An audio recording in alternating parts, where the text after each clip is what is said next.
GBA ಕಚೇರಿಯಲ್ಲಿ ಖಾತೆ ಪರಿವರ್ತನೆಗೆ ಲಂಚದ ಆರೋಪಕ್ಕೆ ಸಂಬಂಧಪಟ್ಟಂತೆ ಪಿಎನ್ಎಸ್ ವಿಸ್ತಾರ ನ್ಯೂಸ್ನ ಬಿಗ್ ಇಂಪ್ಯಾಕ್ಟ್ ಇದೆ. ಪಿಎನ್ಎಸ್ ವಿಸ್ತಾರ ನ್ಯೂಸ್ ವರದಿ ಆದ ಬೆನ್ನಲ್ಲೇ ಈಗ ಅಧಿಕಾರಿಯ ತಲೆದಂಡ ಆಗಿದೆ.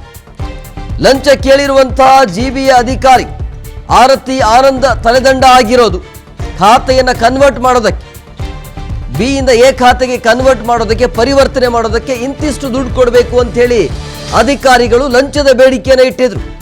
ಆ ವಿಚಾರವಾಗಿ ನಿಮ್ಮ ಪಿಎನ್ಎಸ್ ವಿಸ್ತಾರ ನ್ಯೂಸ್ ವರದಿಯನ್ನು ಮಾಡುತ್ತೆ. ವರದಿಗೆ ಎಚ್ಚೆತ್ತುಕೊಂಡಿರುವಂಥ ಅಧಿಕಾರಿಗಳು ಈಗ ಯಾರೆಲ್ಲ ದುಡ್ಡಿನ ಡಿಮ್ಯಾಂಡ್ ಮಾಡಿದ್ರಲ್ಲ ಆ ಅಧಿಕಾರಿಯ ತಲೆದಂಡ ಆಗಿದೆ. ಲಂಚ ಕೇಳಿರುವಂಥ ಅಧಿಕಾರಿ ತಲೆದಂಡ ಆಗಿರೋದು ಆರತಿ ಆನಂದ್ ಅಂತೇಳಿ ಜಿಬಿಎ ಅಧಿಕಾರಿ, ಆತನ ತಲೆದಂಡ ಆಗಿದೆ. ಇದು ನಿಮ್ಮ ಪಿಎನ್ಎಸ್ ವಿಸ್ತಾರ ನ್ಯೂಸ್ನ ಬಿಗ್ ಇಂಪ್ಯಾಕ್ಟ್. ದುಡ್ಡು ಕೊಟ್ರೆ ಮಾತ್ರ ಕೆಲಸ ಆಗತ್ತಂತೆ, ಇಲ್ಲಾಂದ್ರೆ ಸುಖ ಸುಮ್ಮನೆ ಏನೋ ರೀಸನ್ ಹೇಳೋದು, ಸರ್ವರ್ ಡೌನು ಮತ್ತೊಂದು ಮಗದೊಂದು ಅಂತೇಳಿ. ದುಡ್ಡು ಕೊಡಿ, ಏನಿಲ್ಲ, ಎಲ್ಲವೂ ಸರಿ ಇರುತ್ತೆ.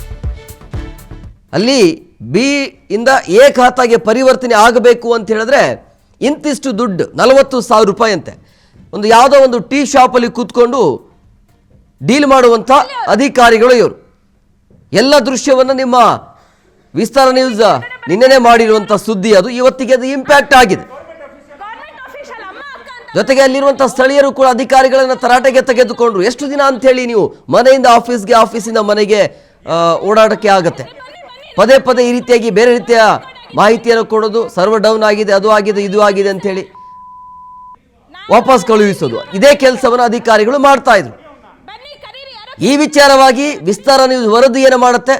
ಇಂಥ ಭ್ರಷ್ಟ ಅಧಿಕಾರಿಗಳಿಗೆ ಯಾವ ರೀತಿಯಾಗಿ ಶಿಕ್ಷೆ ಕೊಡಬೇಕು, ಯಾವ ರೀತಿಯಾಗಿ ಯಾವ ಧೈರ್ಯದ ಮೇಲೆ ನಡೆಯುತ್ತೆ, ಇದೆಲ್ಲವೂ ಕೂಡ ಬೆಂಗಳೂರು ನಗರಾಭಿವೃದ್ಧಿಯ ಸಚಿವರಿಗೆ ಗಮನ ಇರೋದಿಲ್ವಾ ಅಂಥೇಳಿ ಈಗ ಸಚಿವರ ಗಮನಕ್ಕೆ ಬಂತು. ಅಧಿಕಾರಿಗಳ ತಲೆದಂಡ